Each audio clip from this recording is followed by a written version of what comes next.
ایک شخص نے عرض کی، یا رسول اللہ صلی اللہ علیہ وآلہ وسلم، دنیا مجھ سے پھر گئی، رزق تنگ ہو گیا۔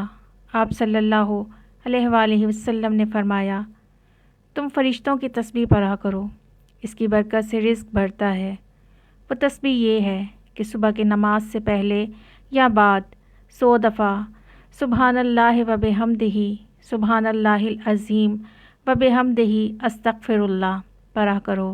اس کی برکت سے دنیا تمہارے پاس ذلیل و خوار ہو کر آئے گی اور تم کو غیب سے رزق ملا کرے گا، اور اس تسبیح کے ہر کلمہ کی برکت سے اللہ تعالیٰ ایک فرشتہ پیدا کرے گا جو قیامت تک یہ تسبیح پڑھتا رہے گا اور تم کو اس کا ثواب ملا کرے گا۔ اس شخص کا کہنا ہے کہ میں نے یہ وظیفہ پڑھنا شروع کیا اور ہمیشہ پڑھتا رہا۔ تھوڑے ہی دنوں میں اللہ تعالیٰ نے میرا رزق کھول دیا اور میری تنگ دستی